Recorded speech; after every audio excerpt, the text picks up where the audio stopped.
Yo, what's goody? It's Bear in the building. Thank you for tuning in to another episode of Kueen Talk. Today's special guest is a licensed clinical social worker, an advocate, someone who is impacting our community tremendously, and a published author. Please welcome D. Towns. Hey y'all, how y'all doing? I'm Drieka Finley Towns, so I go by D Towns. I'm 42. I'm from Wichita. I identify as black, 4 generations in Mississippi, so that's how I identify. And let's see, what was the other one? My pronouns are her, hers, and I identify as a lesbian in the community. All right. I wanted to say happy National Social Workers Month. Nice. Yeah. Yes. Thank you. Yeah, you've been getting a lot of gifts and stuff. Love this. I month? have. I've gotten some McDonald's gift cards. I don't eat there, but the kids will like it. Nice. And some other cards and stuff. It's nice. It's Good. I don't know if you've seen Ludacris even gave the social workers a shout out. I feel like people are becoming more aware of like social workers and like the work that gets put in there. So yeah, appreciate you. Thank you. On your service. What's your population you work with social work? Right now, I work with middle school kids. Okay. So 6th grade to 14-year-olds. In my private practice, I work with all ages. And then I also work in a group home. So that's 16, 17, and kids that are aging out of foster care. Okay. Yep. Nice. So you work closely with the foster care system. Yeah. Nice. I've noticed or read a lot about like the foster care system, and just like there is a lot of people a part of the community that are in the foster care system, and like the statistics, I'm not sure like what they are exactly, but of people that get kicked out of their home and then put into foster care because of their identity. Have you experienced that with anyone that you've been working with? Not with my population. To be clear, I do work at a group home, and the group home that I work with is for trans individuals that are identified as female to male trans identified. Okay. So they come from all over the state of Kansas. Most of the kids that I encounter have already come out. Okay. And they're already living as their preferred gender. And the reasons that they were in the system aren't gender specific. It's basically trauma. Definitely. What made you become a social worker? What was that? How'd you get there? I had a mentor who, starting from the beginning at K-State, I started out with psychology. I wanted to be a counselor. Okay. And then as I got older and got into school, I had a mentor say, hey, everything you want to do, you can do with social work and so much more. So I started talking to social workers, and I was like, yeah, I kind of love that. And that's how I got into it.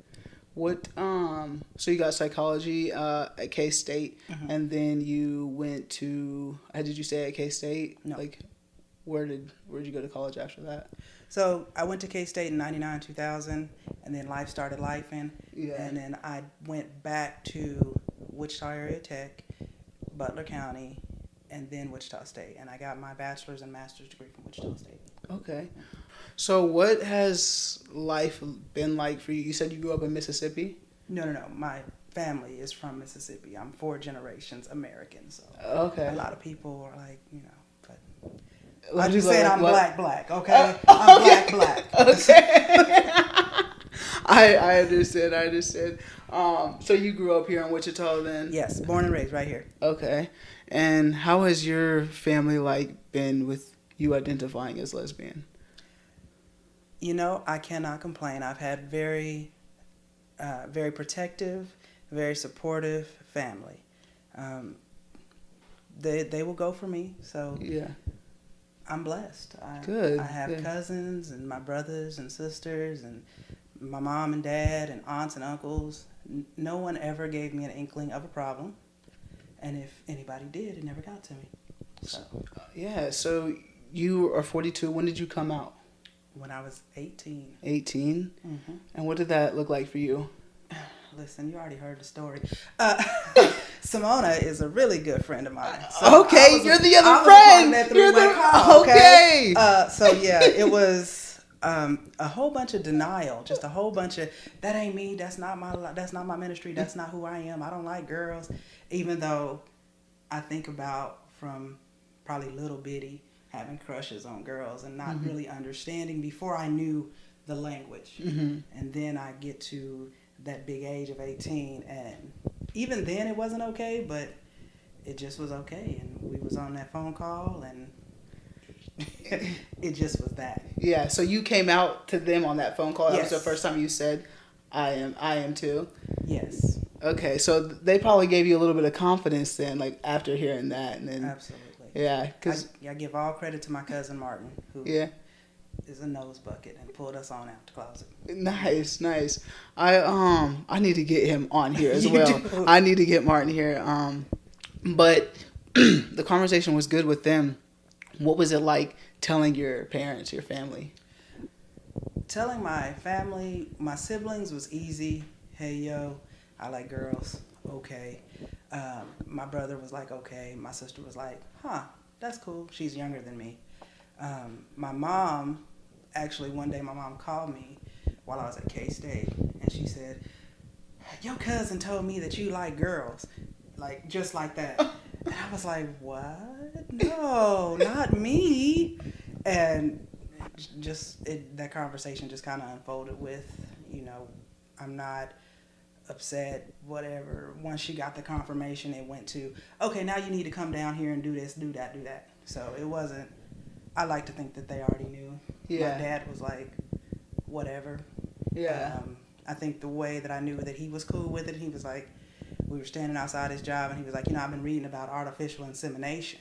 I was like, oh, Father, I just need $20 for some gas, and I'm ready to go. He was already wondering, all right, how we gonna get the kids? Yeah, how we gonna get grandkids out here? Yeah, that's cool. That's a good. I'm glad that you got a good experience with that.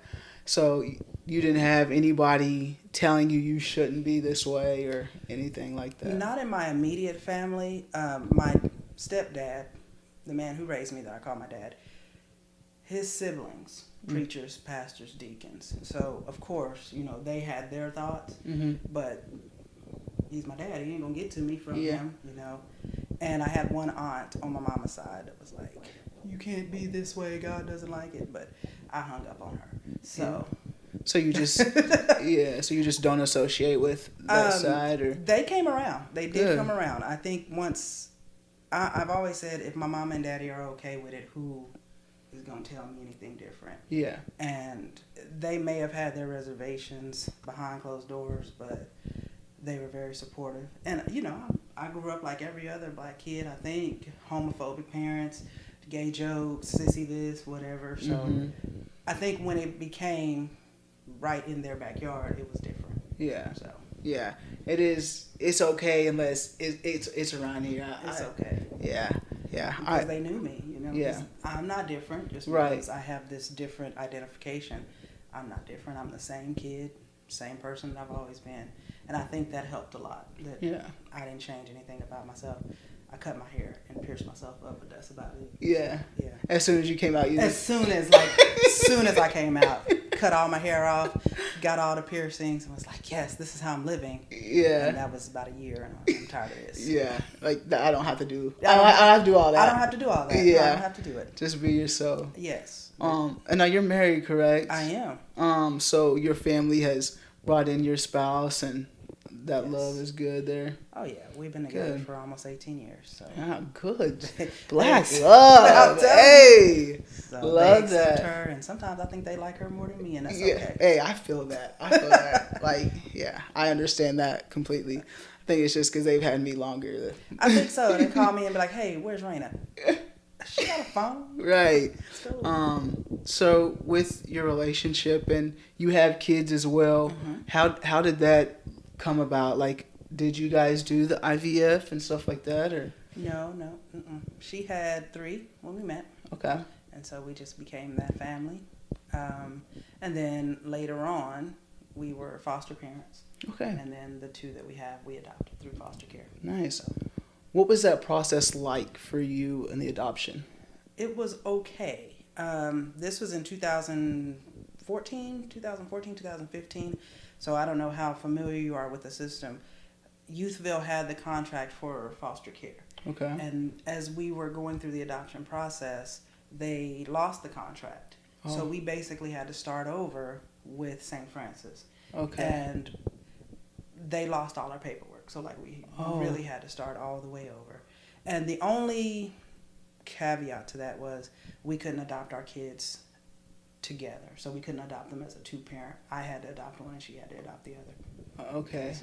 Because it being because we were queer. Because we're gay. Mm-hmm. Okay. Now, can you adopt it like later on? Did she like adopt the one that you adopted now? Like, are you both now on the guardianship, or? We are not both on the guardianship. That is simply because life happens, and we just have not gone down there and done all that legal stuff. It is. But you can do it. It is legal, and you can do two-parent adoptions. Yes. Now you can. Yeah. When did that become illegal? Oh gosh. You know. Actually, I think it happened not too long after we finalized our adoption, because we were going to go through the same attorney to do the two-parent adoption. We just never got around to it. So it's been legal for a while. Nice. I'm glad that it's got to that point. Mm-hmm. Now, what changes like have you seen, like the progression that we've made, being a part of the community that you've seen since like you came out in 2000? So I don't like the way you said that. Really, when I came out, it was not okay to come out. Yeah. But then it became okay. Like, we had our places. We had our safe spots to go to. Most of them were clubs. So now, as I guess I'm an elder, that's crazy. Seeing kids that are 10 or 11 or 12 being out, being proud of who they are, or even just identifying as queer, like, I'm not defining it. Just know that this is who I am. And to me, that it's heartwarming, and it makes me kind of go into mama bear a little bit. Yeah. Like, you ain't gonna mess with these babies. Right. You know, we went through the struggle. I had men come up to me and just because of the way I was dressed want to, fight me or think I'm a threat or something like that. I'm like, I'm soft as medicated cotton. Yeah. Leave me alone, sir. Yeah. No, but I've watched the changes, I've watched the transitions as we go through time, and it is more acceptable now. I would say it's even kind of the norm. Yeah. I do get a little nervous because everybody want to be gay, and I'm like, but where was y'all at? Yeah. And it's a great change. It's great to know that no matter when these kids or even adults decide to be true to who they are, they can find community. Yeah. When I was coming out, you had to make your community. You had to build a family. So it's cool. Yeah, it is becoming I wouldn't say just like a norm, but it's becoming more welcomed in public spaces more than it has been. And you work with a population like with the transgender community. Are you familiar with like the two bills in Kansas specifically that they're trying to do? They just had like a committee for it. Yeah, I'm not familiar with it. I've heard about it. I'm not that, I try to leave politics alone and just deal with life. So I'm not really familiar with it. Yeah. Well, they're trying to pass two bills in Kansas, and it's just like one for like the transition portion, like they're not wanting them to be able to get the hormones or the testosterone that they would need at a certain age, and then they're also like the second one was like also bringing adults into that too, like even like teachers could be held liable like if they were being affirmative in their classroom and whatnot. I will have the two bills below just because I feel like it is important because in Kansas it's like happening right here, and a lot of people, like you said, we don't deal with politics because like it's like we stay out of it, but those are two bills right now that are pretty important for like the transgender community that's going on right now. I do a lot of referrals for my youth to MCare just so that they can get gender affirming care and gender affirming doctors. So I do try to insulate them a little bit just to keep them protected. I know that they were talking about passing a bill that you had to go back to the gender that you were born as on your driver's license. And also, I did hear that the testosterone, because I believe now at 14 with a therapist and parent permission, at least in foster care, you can start testosterone. Right, yeah. It's either a gel. I think they do start off with the topical, and then you can move to the injections. So yeah, and like there was some parents like in the committee like being like this should be our choice, like ours and our child's. This shouldn't be a debate with politics. 100%. And like you said, like it is with a parent, a therapist, and the I'm not gonna get too political. Yeah, but yeah. I do believe that people sometimes overstep and they don't acknowledge the amount of work that goes into it. These kids are not waking up and saying, "Oh, I want to be XYZ, Right. so I'm gonna go do that." Yeah. There is so much work there. Just the paperwork for M-Care is massive. Yeah. And then you do have to see a therapist, and not just any therapist. You have to see a psychologist or somebody who is actually trained to sign off on that. You go through with your primary care physician or whoever the physician is at M-Care that is going to maybe walk along with you on this journey. It is not an overnight process. Right, yeah. And I think a lot of times in the news and in politics, they try to make it seem like that's what this kid decided at 11, and oh my God, he just had Cheerios. Yeah. That's not the case. Right, yeah. And like that, I appreciate you sharing that with everybody so that they do get an understanding. It doesn't happen like that. And like we said earlier, if it doesn't relate to you, it's none of their business at all.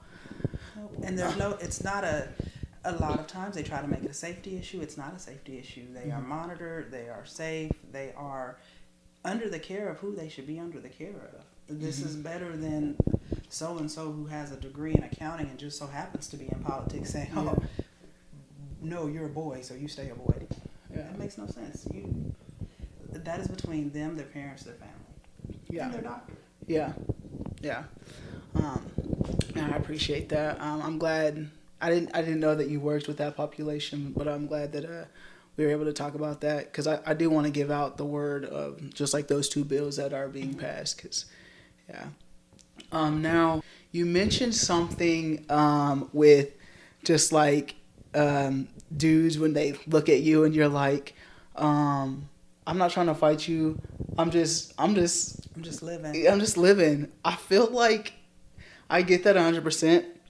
As studs, right? People think we want to be men. Yeah. And I don't want to be a man. I dress like this. This makes me comfortable. And just because you call me bro, I know I'm not a bro, but that's not what I'm trying to be. I feel like you look at me and you think that that's what you portray me as. What is your experience with that? That is my experience. And that's with strangers, okay? Yeah. I'll be clear. That's with strangers. People that don't know me, or they'll see me and immediately look at the fit and be like, oh, she want to be a boy. Yeah. Did you hear that sentence? Yeah. She want to be a boy. I don't. Yeah. I don't want no problems. There's only one time I don't want to be a woman, and that's, what time that is. Yeah, for real. Oh my gosh. Yeah. But like, but that's my whole life. I've been a tomboy, and then I just kind of grew into who I was. And now as I get older and I am more comfortable in my femininity, I can use my hands. I can say and do and be a little bit sassy if I want to be. But when people look at me, I know that there is a intimidation, but I'm here to tell you now, I don't want no parts of masculinity. You can have that. Yeah. And I like to give a shout out to the dudes in my life, like my brothers and my dad and my uncles, because I always say that those are real men. Yeah. They can look at me and not care. Yeah. I still get the same treatment as any other female that they would treat. You know what I mean? I'm not soft by any means, but if he's giving me the same advice that he would give my little sister or my niece or my just female cousins. And I think that them being comfortable in their masculinity allowed me to be comfortable in my femininity. Like, I can be who I want to be. Before, when I first came out, it was a costume, for real. I'm not even going to lie. It was a costume. I had to be tough. I had to be like, I had to put this face on. And just really, it was a costume. Yeah. That wasn't who I wanted to be. I never wanted to be a thug. I'm a nerd. I like to read. You know, I just want to be comfortable. Yeah. I want to wear sweats. I want to wear baggy clothes. That's who I am. And being able to be around like my brothers and my uncles and stuff, and you know, have them be proud of me just for being me, kind of negated all that stuff that I get out in the community. Not our community, but the regular community. Yeah. And it also made me stop going out. Yeah. Yeah, for a while, because there was a time where I would go out and it would be a problem. Yeah. I'm at the gay club. Like, you in my place. How you mad at me? Right. And you in my spot. Oh. And, you know, it was just uncomfortable and awkward. And then for a little while, my brothers would come out with me, and that made it easier. And then I just grew up, and that just wasn't my scene no more. Yeah. Yeah, that's a really good point of just like when you first came out, you cut your hair and then got a whole bunch of piercings. I think that's not for me specifically. I always like was a tomboy, but something that I did feel like I had to do was fit in, like do more bro type things. Something recently, someone was like, "Hey sis," instead of bro, and I was like, you know what? I like that. Like I am a sis. Like like I was like, I don't know why I never like corrected anybody. Like, but I rather that than yo bro, because it's like I am a sis, and you recognize that. Like I am a female. You see me for who I actually am, like not who you think I am because of what I look like on the outside. Yeah. I embrace all of that, and because I have advocated for our trans brothers and sisters. It used to be back when I was putting on this fake thing. When people called me sir, I used to be like, yeah. Now I'm like, what am I not doing? Yeah. What is wrong? Because I know from talking to, let's say, one of my trans sisters, that being misgendered when you are fully female, like, that hurts. Yeah. And it's not a game. Yeah. It's not something that you would... People may overlook it, but it means more to somebody else. And to me, I feel like, you know, respect it. Yeah. Respect my gender. I identify as this. No confusion. And I expect you to do the same to everybody. Yeah. Now, I usually always correct someone if they're like, sir, or whatever. Like, especially like on the phone, I guess I got a deep voice, so it's automatically. But when people see me in person, you see these big old titties. Like, I swear to God. But then on the flip side, it's like maybe they're trying to be more inclusive and think that that's my pronouns. Yes. Like I'm trying to dress like it, but no, like ma'am. Like maybe you are trying to be inclusive by saying sir or whatnot, but just because we dress like this doesn't mean that we're transitioning or anything like that too. So. And if you're curious, just ask. Yeah. What are your pronouns? And I'm quick to be like she, her. Yeah. Because that's who I am. And you won't offend me. I'm not offended. Right, yeah. But please don't get offended when I correct you. Yeah. And don't because you look like a boy, you want to be that. Yeah. Nothing about me says boy. Yeah. Are you identifying clothes as gender? That's crazy. That part. That's crazy. Yeah. No, I'm glad I'm not the only one that feels that way, because I feel like on the internet and stuff like that, like studs, they do get a bad name with trying to be men or whatnot, and that's not it. That is not it. I am impressed though with this new generation of stud that's coming out, because they are embracing their femininity and all of the things, and I'm here for it. Because I feel like I wasn't comfortable in a place growing up to be able to do that, to be able to say, I'm going to go get my nails done, or I'm going to go get a pedicure, or, you know, I'm not going to put no 30-inch bust down in there. But if that's what they want to do, you do that. But, like, you know, identify how you identify. Yeah. And I feel like there's a difference. Yeah. And, you know, like, there's, I don't want to be like old school, but them old school dykes and studs like me, I'm just who I am. I embrace my femininity within the masculinity within that. And then, like, I don't know, I have a niece who is very much a sassy stud, and I'm here for it. Yeah. Like, get your hair cut, that's fine. Get the crispiest lineup and throw a ponytail in. Yeah. Do you, boo? Yeah, I think that's becoming with like both genders too. Just like boys growing up, even though they might not even be a part of the community, just like getting their nails painted or doing something out of the norm, the gender norm that would be, is a lot. Like, yeah, this generation, and that's why it's becoming political, because I feel everybody sees it, that this generation coming up, like they've pushed like a lot of us to just like be more comfortable and do things. And so like a lot of people want to like count them out, but just like in their own way, like they're making a way for themselves. They're making themselves known. They're putting it, they're leaving a mark, and it's amazing to watch, and I enjoy it, and it's fun, and they're living, and they're having fun, and getting your nails done and getting your nails painted is about expression and hygiene. So that, to me, that's as far as it goes. Yeah. You want to have clear on your nails? Go ahead. I don't understand all the shellac or the plastic they put on their nails. I got daughters, and I'll be like, whatever. Yeah. Is this pretty? Okay. You know, and people ask me, how would you feel if your son was to paint his nails? I'm old school. Yeah. I'm gonna accept it. I'm gonna be like, okay. You know, I don't. So even yourself, you would be like, because of the way I was raised, you know, like Yeah. I got that stuff in me. Yeah. So it's a constant fight. That's why when I see these young people, God, I sound old, out here living their life and being free, I actively suppress the part of me that has that homophobia, that, you know, black hate, that I suppress that part. Yeah. Black Because it's boys can embedded. do, that you can do whatever you want to do. Yeah. You can be whoever you want to be. If you want to get your hair done, get your hair done. If you want to get your nails done, get your nails done. If you want to wear a dress, wear a dress. This is clothes. This is exterior. Yeah. It's all a social construct. Yeah. It's made up by somebody. The reason you know that is because if you go to another country, it's not the same. Yeah. So. Yeah. That's a good point. Just like of having your own ideals, like that we've grown up with, like we're still a part of, like, because we were raised from that older generation, so that's like still within us. So it's like our generation has to break that cycle for our younger kids to be able to, like, it's like you said, it's still like embedded. It's a little bit like it's still in the mind, like, but it's a fight.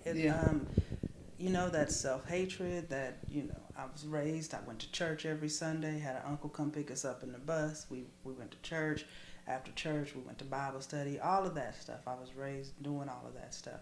Now, my parents didn't necessarily go to church, but they believed in it and they reinforced it. So you kind of get that, you know, you get that homophobia. You get the, you know, the racism. You get the prejudice, all of that stuff that, you know, it kind of, I don't want to say leeches off of your parents, but it kind of does. Right, yeah. And it may be unintentional, because my parents were kind and loving people, but they were also old school. Yeah, it was taught. Yeah, it's like the stuff that they learned. Yeah, for sure.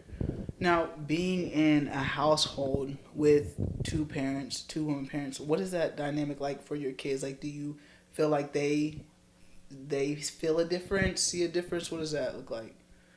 Honestly, I have no idea. No, I think we tried to make it as normal as possible. My wife and I have very different personalities, and I won't say that they didn't get teased. I'm not going to say that they don't get questions. We try to be very open. We try to have communication. You can come and you can ask us about anything. Especially my wife. The older kids, they talk to her, they confide in her. I'm not gonna lie, as they were growing up, I was more of my father's child, so I was a little bit more of a hard sorry, I was a little bit more strict, and I was a little bit harder on them than I am on my younger kids. And they'll tell you, they're like, "What? If we'd have done that, we'd have got knocked under the floor." It's probably true. So I don't think that their experience was much different than mine, because they say you are your parents, even on accident. So I did try to stick to a lot of the discipline and a lot of the structure that I had growing up without the abuse. So I think that they would classify their childhood as normal. I hope. Yeah. If I was successful, they would classify it as normal. Yeah. I just wondered, like, the dynamic of that, just because kids are mean, so and they can be bullies. I didn't know like if your children or like if the parents, like if you guys hang out with like the other parents, like how that dynamic is. Like, do they treat you guys differently? Are you pretty welcomed? Like, I think we were pretty welcomed, even from our first set, our older kids, with football and basketball. All the families were very welcoming. Good. But again, it's community. You make those connections through people that you know already. So I don't think that they would have put us in spaces where we were not safe. I think our kids kind of felt that too. I'm not going to say that they didn't have people that were mean, but my kids are tough and they are resilient and sometimes scary. Yeah. I mean, I feel like every kid has its like battles though, like just as a child growing up.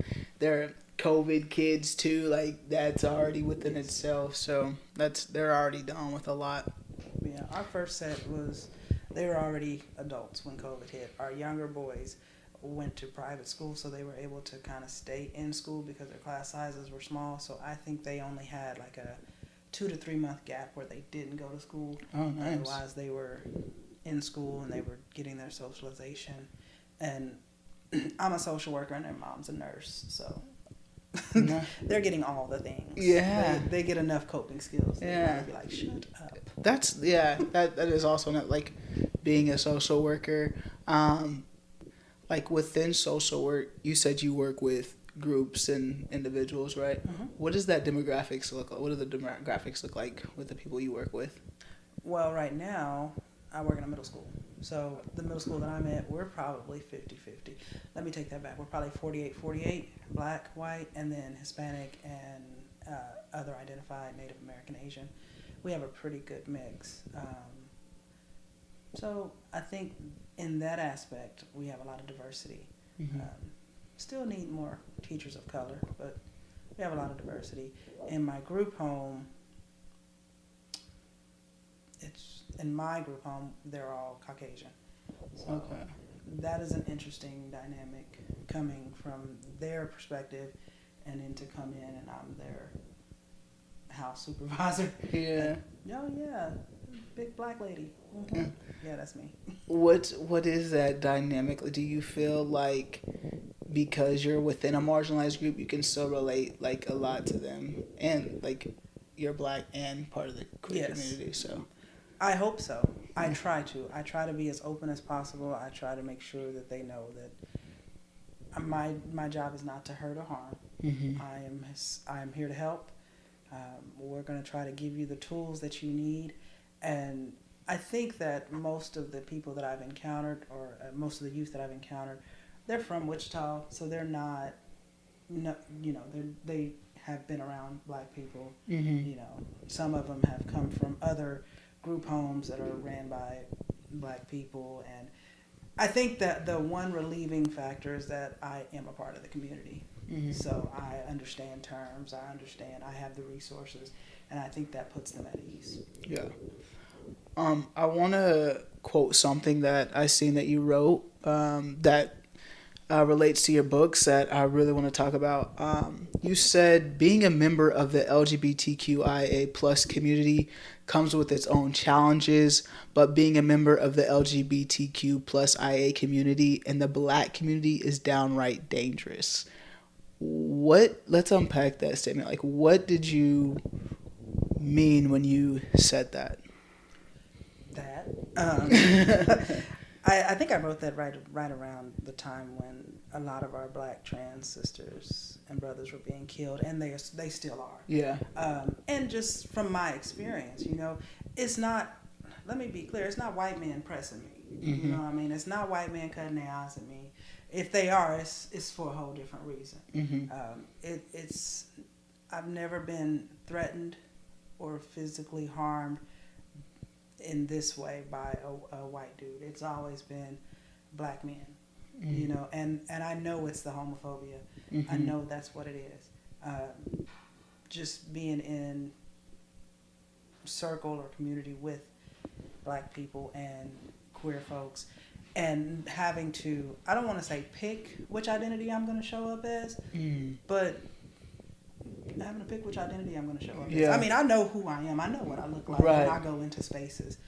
But when I'm going into these black spaces where I don't know it, I'm going to turn a part of me down. Mm-hmm. You know, because otherwise there is a danger aspect. I don't know who's looking at me, who finds me threatening, who finds me to be gross or disrespectful or, God, an abomination. Yeah. You know what I mean? Like, I've been called that. Yeah. Like, do y'all know what that means? That's crazy to call a human being that. But that's what I mean. It's just, even with black women, you know what I mean? Like, you would think that since I'm a safe space or you're a safe space for me. No, it's just as much homophobia. It's just as much violence. Mm-hmm. And growing up in the gay clubs and growing up when I did, it was black women that often popped it off, I guess I could say. Mm-hmm. Like, oh, she said this or he said this or whatever. And then that got, the men started and then it became an issue. Yeah. So when I say dangerous, I mean not having a safe place to land. Mm-hmm. Like, I can say, oh, yes, I'm black. And then I should be safe over here with black folks. Right, yeah. But I'm not. Yeah. Depending on the black folks. Yeah. And then you ever been into a room and you have to survey the room and you looking for a familiar face and you're like, yes. And you find a safe space. Going into some parts of the black community, you don't find that safe space. Yeah. And you're met with aggression. You're met with displeasure. You're met with all of the things, all of the hatred, all of the misplaced anger. You're met with all of that. And to me, that makes it dangerous because our community holds on to that hatred or holds on to that oppression. And please, don't get me wrong, I love my black people. I love them, Yeah. But this is real. This is real. And I hate to say but, however, as much as I want to protect my black community, like I tell people all the time, I love black men. I do. A lot of people think that because I'm gay, I hate men. That is crazy. Right. I was raised by a wonderful man. My uncles are wonderful men. Everybody has their own problems and their own struggles. But I know that they were a safe place for me. Mm-hmm. Always. And I can go somewhere else and be around black men and not feel that. And I think that it hit me when I went into a black space and did not feel protected. You know what I mean? Like, yeah. I don't know. Do you have brothers? I do have brothers and uncles, yeah. I feel protected with my brothers and uncles. 100%. And I know that wherever they go, women are going to feel protected. Mm-hmm. That's just the kind of men that they are. Yeah. But being in a space with other black men and not feeling protected is super lonely. Yeah. And it is ostracizing, and that's what I mean by dangerous. Not being able to look around and find a safe space. Yeah. No, you're 100% correct. I literally just brought this up on a previous podcast of just like going into a space full of black people and just searching for someone who looks like me and then find like, okay, I'm good, I belong, I feel safe.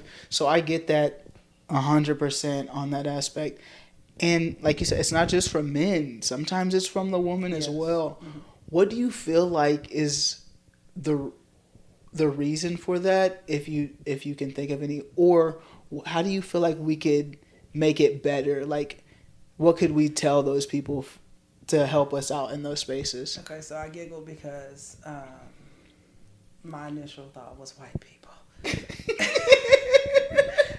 And what I mean by that is really oppression and racism. That's what I mean. I mean, you think about it, there's an emulation from somewhere. Even the stereotypes that we get are just an emulation from the racism and the oppression that was experienced not that long ago, by the by. I'm only 42, okay? Yeah. I got an aunt that couldn't drink out of water fountains. She's still alive. Yeah. And people do, people think that was so long ago. Like, it literally was not. It was not. We are in Wichita, Kansas. Yeah. Okay, I'm talking about my parents told me, hey, you can't go to Derby because blah, blah, blah, blah. Yeah. Hey, you got to be careful when you go here, X, Y, and Z. It's 2024 there. Yeah. I went to Hoisington, Kansas for a basketball tournament. It's like, And and that looking around for some familiar faces. Yeah. I'm so glad we had a team with us because there wasn't, you know, Yeah. what I mean? And just it's finding fighting the oppression, because that is where it kind of stems from. And then the way that we, and I say we, I mean black people, the way we came up. Yeah. It's always been flight or fight, and just kind of, we don't really have a freeze. It's just we're programmed to fight. So that's what I think it is. Yeah. I like how you said that. Like, it is fight or flight within the community. There is no freeze, because it is always just like you're on the defensive side of it in a lot of spaces. And being a queer woman of color who is also a social worker, do you feel like even in those spaces you feel like that too? Oh yeah. Yeah. Listen, I told you I'm a nerd. Yeah. And I like to tell people the story because I want you to realize this wasn't that long ago. It was 2012. What school did you go to? Wichita State? No, I'm from El Dorado. Yeah. So I went to Wichita State. I'm a nerd. I've always had. Oh wait, yes, I did go to Wichita State University. Okay. I'm actually also a social worker too. I got my master's as social worker. Yes. Do it. Happy social worker. Yeah, thank you. Wichita State. I've always had good grades. I was on the dean's list. There's an advanced standing program. I applied for it, and I knew I was going to get accepted because I had the grades. Okay, got accepted.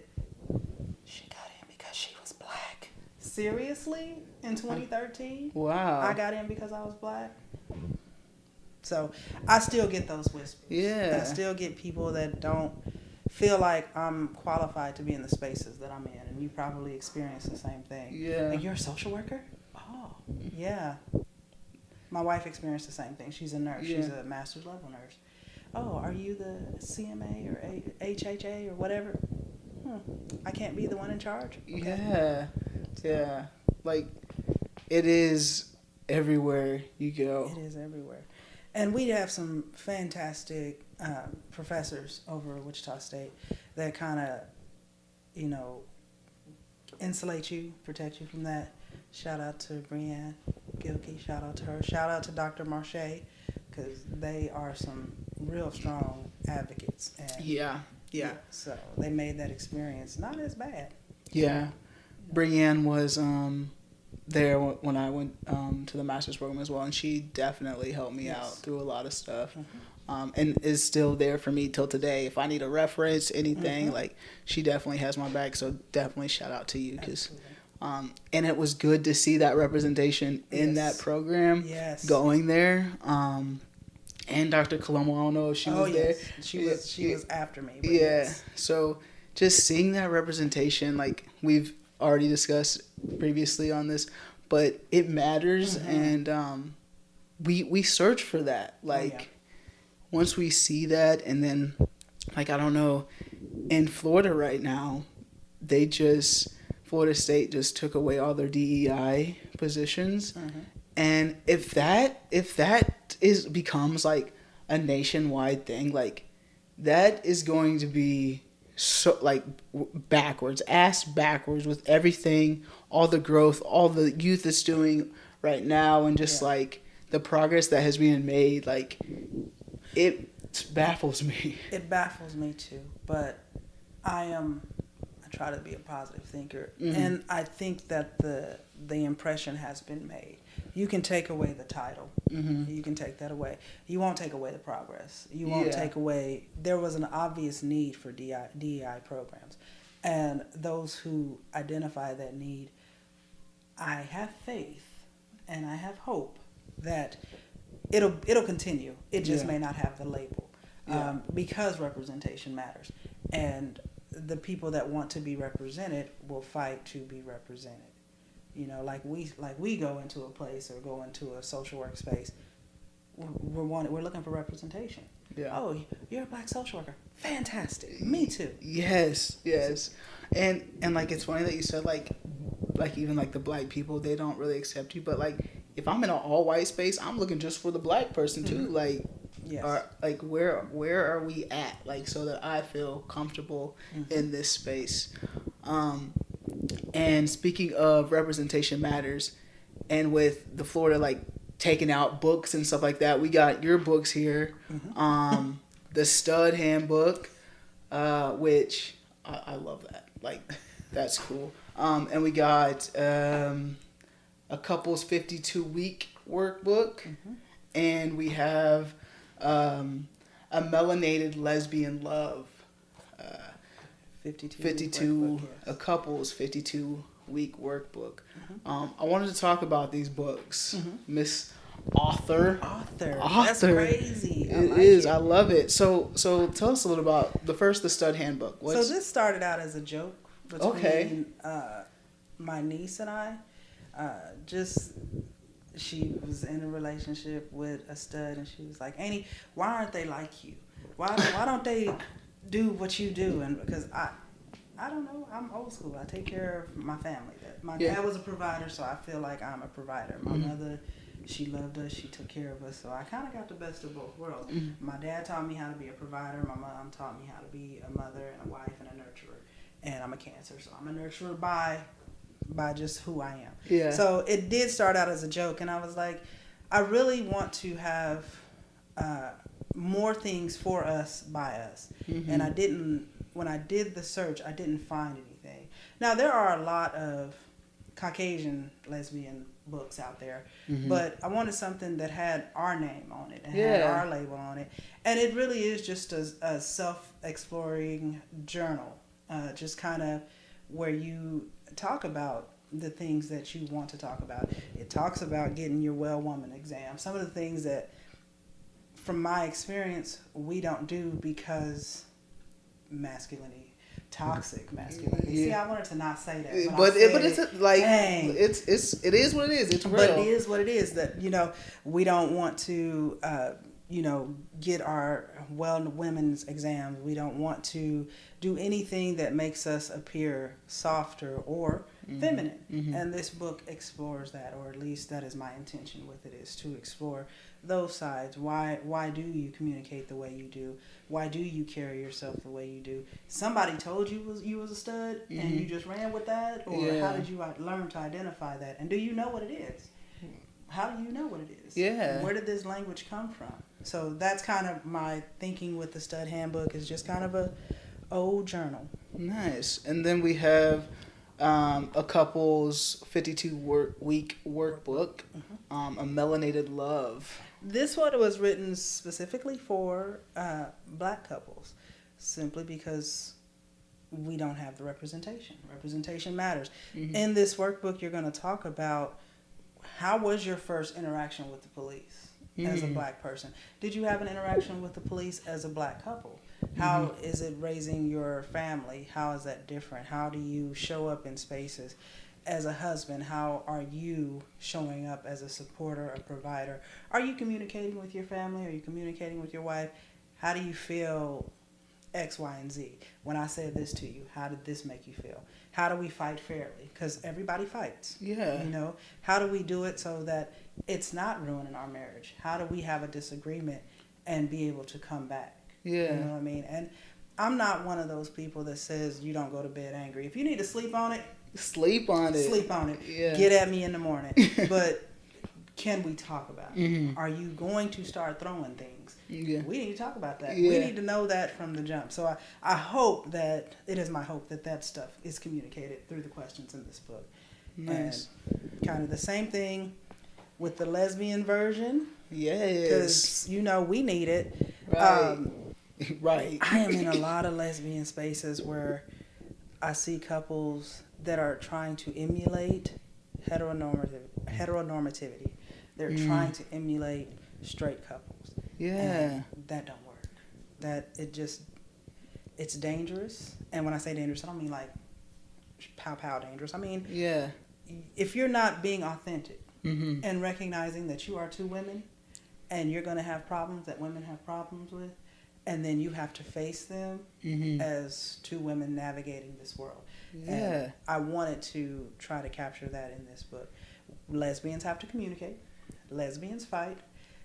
I know you said no inappropriate times, but this does talk about intercourse, the lesbian bed death, and kind of like long-term couples. It also has the same thing in here, how that intimacy might fall off. Yeah. And what do you do to get the spark back? Mm-hmm. You got kids, you got a job, financials. How are we talking about finances? Are we talking about finances? It kind of goes the gamut of things that I felt like, things that I've addressed with couples and couples therapy. So I just thought that, write it down. Let's see what happens.